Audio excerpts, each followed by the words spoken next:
This week's Piltch Point with Avram Piltch is proudly powered by PureVPN. The best way to protect your privacy online is with PureVPN. You can hide your online activities, say goodbye to regional restrictions, and improve your streaming quality. Plus, it's available for almost all of your devices. You can get a special price and a 31-day money-back guarantee right now by going to piltchpoint.live/PureVPN.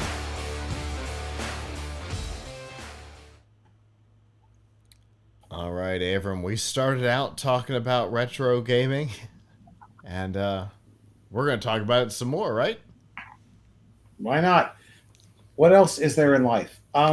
So it's amazing. My son is 12 years old, and he is much more interested in retro games than he is in like the latest games. So he watches videos all the time about old games and old consoles and stuff, and he tries to quiz me on it. It's like, do you know what the first console was to have, to have 3D, or do you know what the first console was to have, like, what to have the first game where Yoshi talked, or the first, like, he's got like just a ridiculous amount of like trivia, right? So when there's an opportunity to go play old games in their original format, he gets real excited about it. So I wanted to show you some old game stuff, and then talk about ways that people can enjoy old games at home today. So first of all, let me share my screen. So um,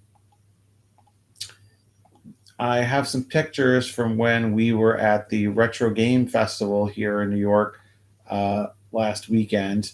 Here he is looking at the watch games, which he thought were really cool. They had like an area where they have like every major console, like in historical order, starting with the Magnavox Odyssey, and they were all working, and you could play on them. Although the Game Watch wasn't quite working, but uh, so they had. So anyway, this was interesting though. This here is something called Tazbot. Have you heard of it? No. So this has been around, but I just learned about it. It is a tool that you can use. They have like a studio tool or whatever to automate gameplay on certain old consoles like a GameCube.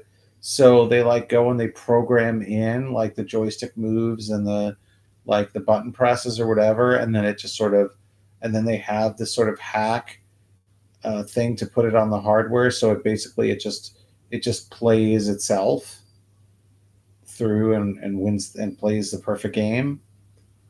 Um, I'm not sure exactly why people want this, but apparently it's quite popular. It's called Tazbot, and I think it's Taz stands for Tool Assisted. Um, what's it? Tool. I actually have the page up here. Is best assigned as a robot to. So the robot's just a mascot. The key thing is that's just a mascot. It doesn't actually do the playing for you. What's key is that they have a little like cartridge thing that they put in here that kind of I think hacks the GameCube, and then they can program on here on a PC the moves for it to make. So anyway, Really could interesting. you see a use case? I put that into the category of that's really interesting. Do it because you can, not because you should. But I'm not Yep. sure like why you'd want to do that, because you could just probably watch a video of someone playing through the game. But I guess you could make one of these that's perfect, have it play through the game, record a video of it, and it would be a perfect playthrough because you can edit the moves or whatever. Obviously, this only works for games that are predictable. They said there's some way that it can work with randomness games, but it's hard for me to see how exactly that would work. Um, so here's another really old console that we saw, the RCA Studio 2. A lot of the old consoles played some form of Pong. Uh, here's one that you probably own. Can you tell the game? Not on my screen here. Missile Command. Is it? Yes. Uh, Yeah, I can see that now. so so this is a Magnavox Odyssey 2. I found this one actually wasn't working properly, but I found these joysticks interesting. Um, so anyway, here's an Atari Lynx. Forgot all about this, that they had a portable game console, Atari. Well, that was the Lynx. This one here was a PSP, not too rare. Um, Xbox 360, not too rare. Original Game Boy. Um, they had a whole set of these like consoles on a with a TV built in, like these really. I think these were actually disc consoles or something. So I found that real interesting. Yeah, laser early CD consoles. Um, Here's some more. You'll notice that at the retro festival, everything is a CRT, right? Because Absolutely. you got to play it on the original style. So this For game, I forget what for it's a called, was one couple of the very first. for a Yeah, couple of reasons, not the least of which is if you don't play it on a CRT, there's actually input lag. yeah, and it just doesn't look the same, right? So this machine here wasn't quite working right, but this is one of the very first arcade games. They had a bunch of arcade machines there. Uh, Computer Space, that's what it's called. Um, Now, do you recognize this game? I don't know. So this is Space Ace, one I of have to two DVD. I have to remind the audience that my preview screens in here are not huge. Oh, okay. So this is Space Ace, which is from the same group that made Dragon's Lair. So it's another like Yeah. DVD game, which were I think really hard to play, but Mm-hmm. cool because they were like animated by Don Bluth Studios. Um, this is a Virtual Boy. You stick your head in and actually see it. Um, Oh, the Virtual Boy. Headache and a headset. yeah, a lot of people didn't like it. Uh, what else do we have here? N64 with playing Banjo Kazooie, which everybody loves. Now, this I found interesting. This is called the Game Tank, and it is a homebrew console that I'm not sure if you can build it yourself. They were selling them there for like $250 each, and they have their own set of games and cartridges. They had a bunch of homebrew Atari games and homebrew Nintendo games there too. But I thought it was kind of great, wild that they have like a whole console that's entirely homebrewed, or that is like an old style console, but they still you can see that these are like the controller looks 3D printed. Yeah. Um, Three, Now three they and a have, half megahertz processor, my friend. Blazing fast. yes, yes. So this is apparently some anniversary of the Dreamcast. So they had a whole bunch of Dreamcast, a whole floor of Dreamcast stuff, and I found it really interesting all the weird peripherals that were made for the Dreamcast. So there was a game for the Dreamcast where you had a fishing rod, and this is your reel, and you reel up the fish. I thought that was pretty cool. They had like gun games for the uh, for the game Dreamcast. It was pretty cool. I was not a big uh, Dreamcast user, so I didn't know about all this stuff.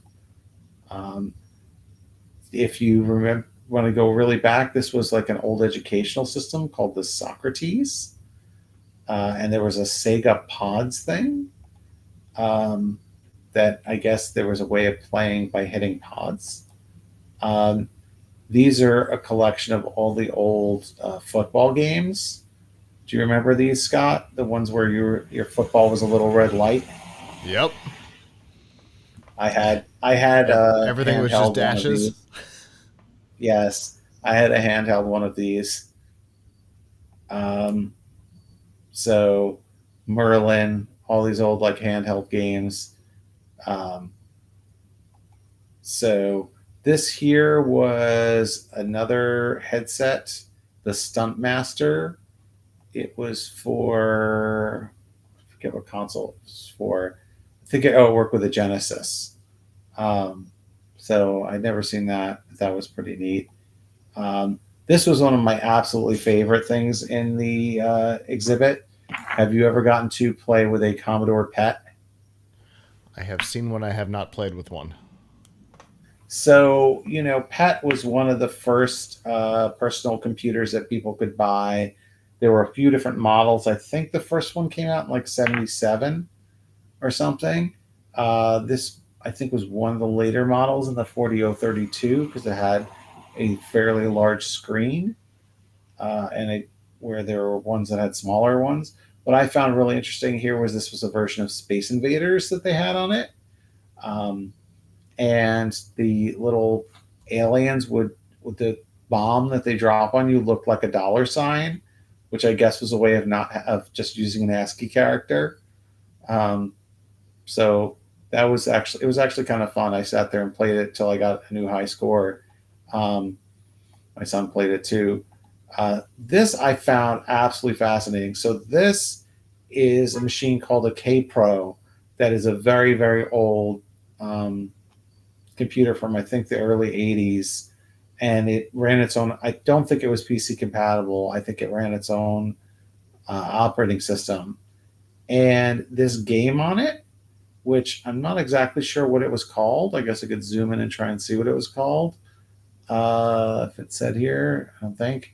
But this is interesting because it's a platformer game uh, that looks a lot like Donkey Kong or plays a lot like Donkey Kong, but every single thing on the screen is an ASCII character. There are no actual graphics. So, like the little bars in the platform are equal signs. Like you're, I think, an asterisk. Like everything here is one of the keyboard characters. There's not uh, an actual piece of graphics on in this game. Isn't that wild? Have you seen a game like that before? Um, so I have made one. Oh, okay. Um, uh, like it was really popular on the graphing calculators, like the TI 83 and 85, because you only had so much that you could do. You couldn't actually hit pixels, so you'd build everything using characters that you had access to.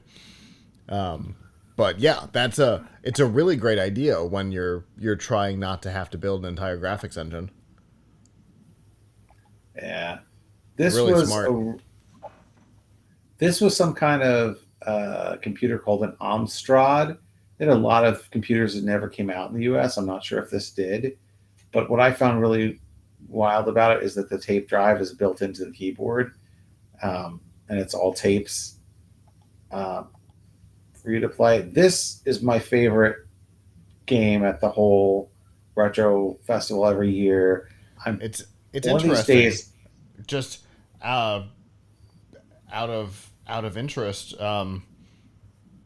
the that computer, the Amstrad, came Yeah. from Alan Sugar, who is the host of the British Apprentice series. Oh wow, Yeah, that's neat. So this machine here is one that I keep looking on eBay to see if I can get one for a good price because I actually would love to play this at home. This is just Atari Ultra Pong, but the controllers on it are just so nice, like the tightness of it. Um, it's really like it makes Pong like a lot of fun. So this was a machine that came out in like 77.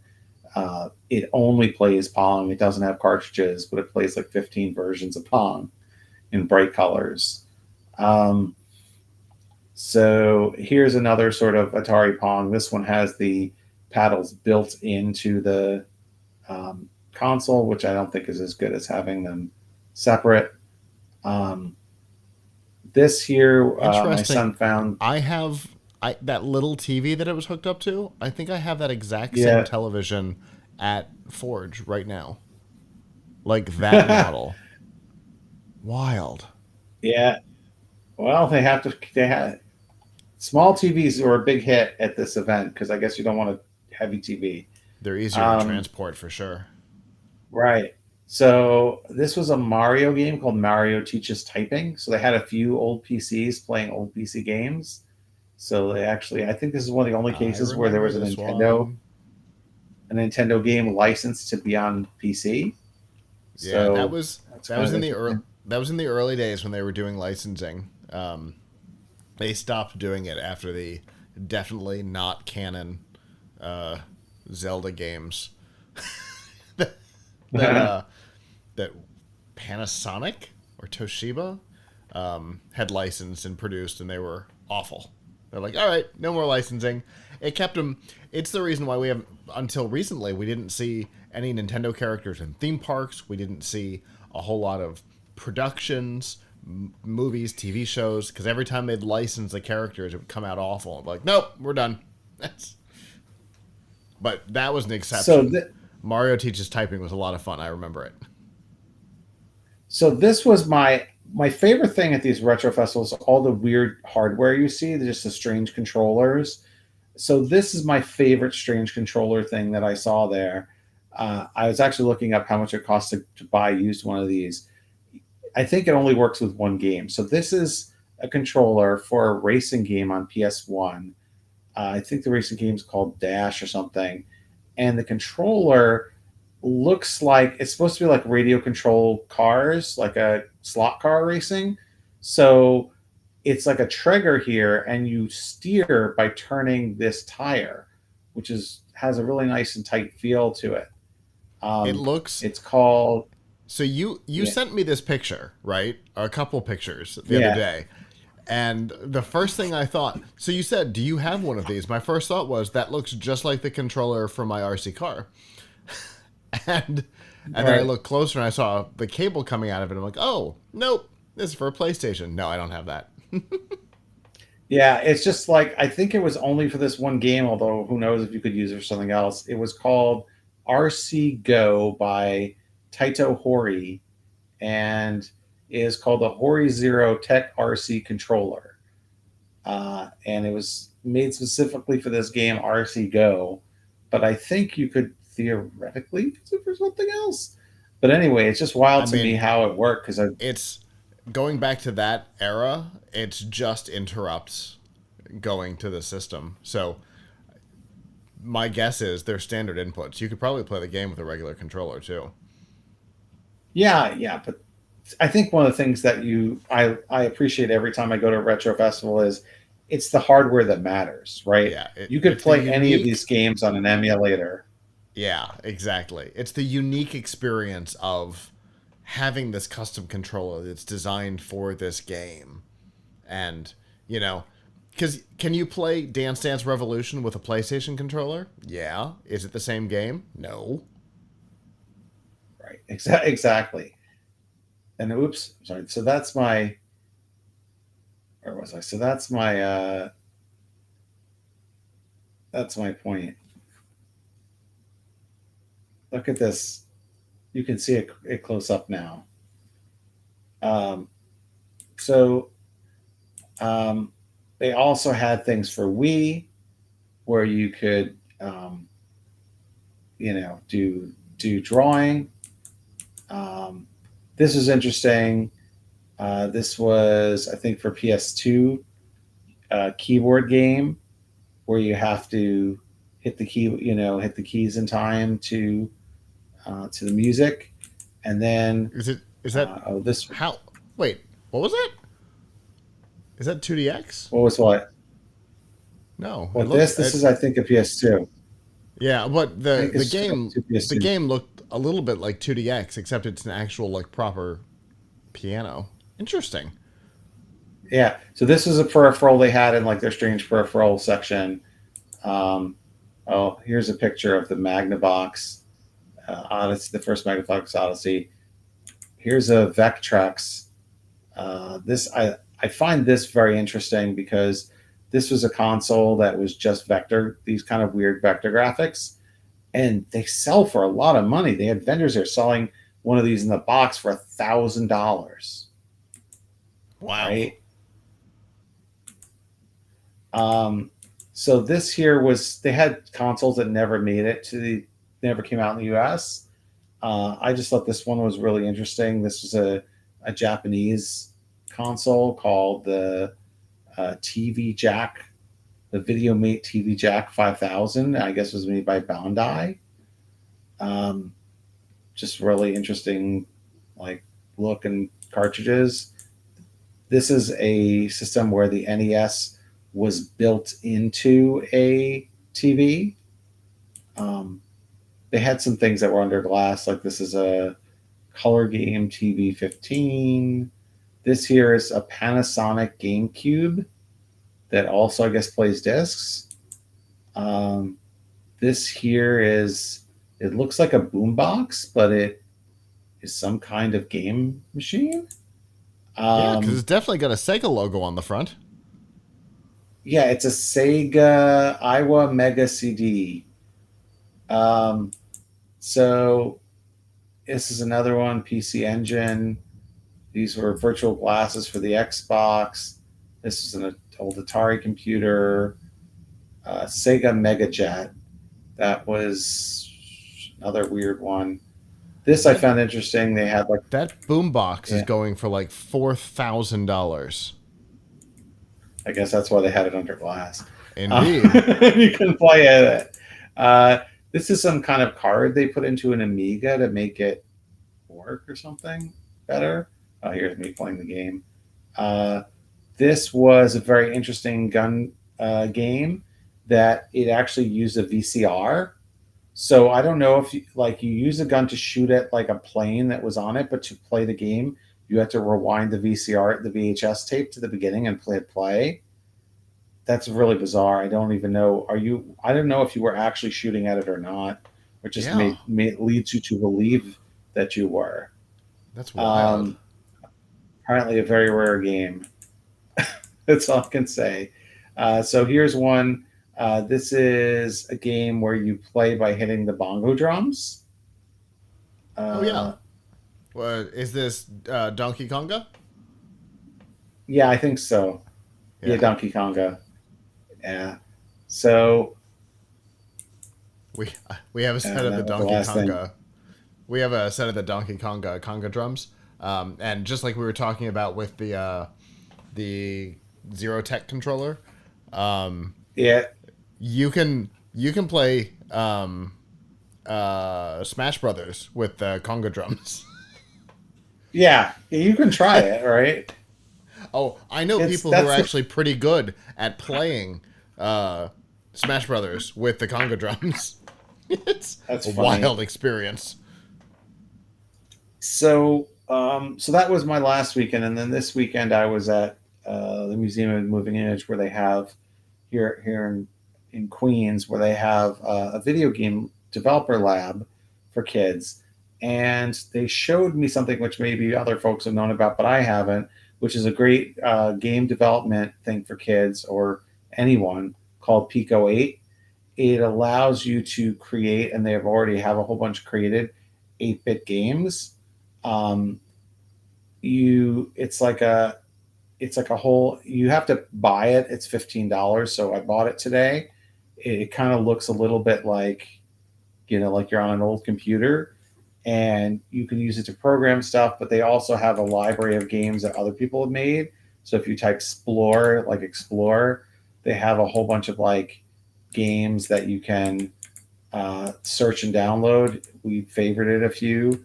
Like there's one someone created that's a perfect replica of it, Atari Adventure, although I don't know why you care for that. This one is supposed to be kind of a similar to Maniac Mansion. This is like, these are all 8-bit, right? Linecraft, it's like Minecraft, but with like vector stuff. Uh, So there are all these like little games here that you can play on it, but you can also make your own. Um, someone made their own like Wolfenstein 3D thing with it. And then, of course, you can program your own stuff. And I mean, that's kind of the point of it, right? So, anyway, that's called Pico 8. And it seems like a lot of fun. The games are programmed in Lua, which is a programming language that a lot of kids use for Roblox stuff. And I think it's used for some other things too. Um, so that's my spiel on old game stuff. So here's my takeaway. The clear Yeah. blue version of the PS1 Zero Tech controller is my favorite version. I, Yeah. I'm over here clicking around while you're showing pictures. Yeah. I noticed they had different version. I know. I looked this up and they're different colors, but they're all PS1. So I don't know. There's if you also a could use them. Dreamcast. Is there a USB one, or a way to adapt it to USB? PS1. I have a. Not in there. I have a PS1 to USB adapter around here somewhere. We used to sell them. We used to sell them at Radio Shack. Like they were a dime a dozen. You could get them anywhere. They're out there. So you could get that and then use it. Figure out what the character sends are and reprogram it to do other things. Yeah, because that was just like a really fun controller. Of course, it's I don't know how it would be if you played it in Mario Kart or something, but tried to play Mario Kart with it. But with that game, which was for RC cars, was pretty cool because you just turn the corners with the tire. So yeah, I'd love to do something like Mario Kart with this. Oh, see. By the way, did you hear they have Mario Kart tours of cities in Japan? That sounds about right. Like what I mean is they put you in a cart that's sort of like Mario Kart and you all drive. I don't know how it works exactly. Do they like give you a place to drive, or you all linked up together and you just sit in the cart? But I saw something about that this weekend, that there are actual like Mario Kart tours of Tokyo and Osaka and stuff like that. Interesting. Where you're in a Mario like cart. But anyway. All right. So the PlayStation 1 and the Sega Saturn version look the same. And then there's a PlayStation 2 version, which looks like a radar detector or a blow dryer. Like they totally lost the plot on what they were up to with this thing. It went from looking like an RC car controller to not that at all. They definitely lost the plot on that. So, but I really like this controller, and the fact that there are some of them on eBay for $30 is exciting. You've got me all interested in this. It feels good too. I mean, obviously assuming you get one that's in good condition. Like it's very, very tight handling on the wheel, on that little wheel. So I think the overall message is like it's easy to emulate. Like I could do a whole episode on how to install RetroPie, which I may have already done one, right? I think we have. And how to get right, and like it's easy to do all of that stuff, and maybe if you use those with the right controller with an emulator, you can have a good experience. But the controller matters. It matters a lot, right? Like it's just not the same. So much so that when the Switch started supporting NES and I think SNES games, they allowed subscribers to Nintendo Online to buy a wireless NES and SNES controller, because the controller matters. The spacing, the finger placement, all of that. The games are designed with the inputs in mind, and so can you go get a Logitech controller or plug in your Xbox or PS5 controller into your thing into your PC and play a game? Yes. But is that what it was designed for? No. No, it's It's not. just, I mean, it's just not the same. Like a lot of games would be pretty easy to play on a modern controller. I think most Atari 2600 games would probably be decently playable, but it's just not the same feeling as getting the Atari joystick and doing it, right? Mm-hmm. Or the Like wheel. you could do right. I have a lot of like having seen the wheels that they used for their Pong games. Mm-hmm. The Atari 2600 wheels are in paddles are far inferior to the ones that they put on the dedicated Pong game. They Yeah. really should have given you a better Pong experience. Uh, That you know, the one that you showed where the two of the four, I know they were all the same, but two of the four looked like something out of Star Wars. They looked kind of R2D2y. Um, yeah, those I've interacted with that dial, and yeah, like the yeah. spring back is totally different, and yeah, it's very different. It's I mean it's like I've thought about getting some used ones and actually trying to gut them. And well, first of all, trying to get the actual game so I can play it, but also just like getting a controller and trying to gut it and install USB in it, which is not like I don't know of an adapter to do it, but but it's probably really well. The hard part for me would probably be fitting it all into the casing, but you all that is probably a rotary encoder. So you could probably take the rotary encoder, from there, open up the bottom of it somehow, get inside, replace whatever the electric part is there to solder it to um, to the analog input on something like a Raspberry Pi Pico, and then you could use Circuit Python to turn it into a modern day HID device. Um, but because like that rotary encoder that they're using, the dial that they're using, I haven't seen anything that good anywhere. Yeah, I'll just on Amazon there are about a dozen 9-pin to USB Atari adapters. But for they're not 9 pin. The ones on the Pong game are not 9 pin. They're Yeah, a barrel yeah, connector. yeah, yeah. That's true. So I don't even know how you do that, but they're the it's also really weird because the Ultra Pong game doesn't have a power supply. It uses like Type D batteries or something for the console. Like, why did they do that? Just keeping Why you on would your you have toes a there. why would you have a game console, not a portable one, since you can't? I mean, you could port it around, but you got to hook it up to a TV, so not a really portable device, right? Yeah. And it runs on disposable batteries. Who knows? there's your there's your subscription service. What, portable batteries? Yeah. No, it wouldn't have helped Atari necessarily, but there's your subscription service. Having to buy batteries. yeah, yes. Well, I mean, that's you can get rechargeables, I guess. But that's a fun tie back to the last topic. All right. Well, that was a ton of fun, Avram. I always love it when you go do these events because you always come back with some photos of some wild stuff. So, Yeah, it's a good time. I'm hoping in a couple weeks there's going to be a retro, some kind of retro festival in Philadelphia that I might be going to, that I'm oh, hoping cool. to go to.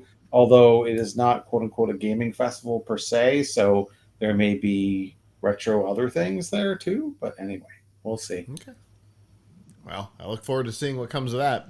Um, have you have you done anything about this for the site, or is this just a personal thing for our audience? Personal thing for the audience. Excellent. I mean, I mean, as it's, I don't think. I mean, we talked about, but I don't think people on Tom's Harbor necessarily want to see a slideshow of old consoles, but Fair enough. maybe. But if I figure out how to do something really cool with this Pico 8 thing, maybe we'll do something on that. Um, But yeah, we've got a lot of great news though on Tom's Hardware. Do check it out. Reviews of the new AMD CPUs that have come out, and a new tutorial that I put up on how to mount a Linux formatted drive on under Windows without buying special software. So, but that is 31 steps, so I didn't want to bore you with it here. That does sound like a complicated process, but the fact that It there is a really is. process is a good sign. Yes. Well, Avram, as always, appreciate it. That was a lot of fun. I always enjoy when you do events because we never know what's going to come of them. And that was a lot of fun. And now I have things that I want. So I guess thanks for that. I want to see if you got it. I want to see how it turns out. I'm really interested in that RC car controller. So Yeah. well, as always, appreciated, and I look forward to what we talk about next time.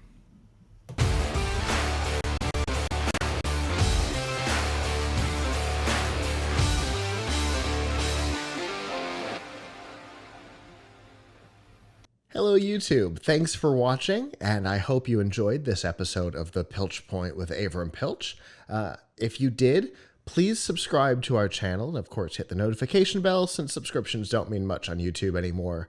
And if you've got topics you'd like us to discuss in the future, we'd love to hear from you in the comments below. If you don't want to follow us on YouTube, that's okay. There's a lot of other ways that you can follow our content. You can find all of that by going to plughitslive.com/subscribe. There you'll see all of our shows and all the different ways that you can watch, listen, and follow along.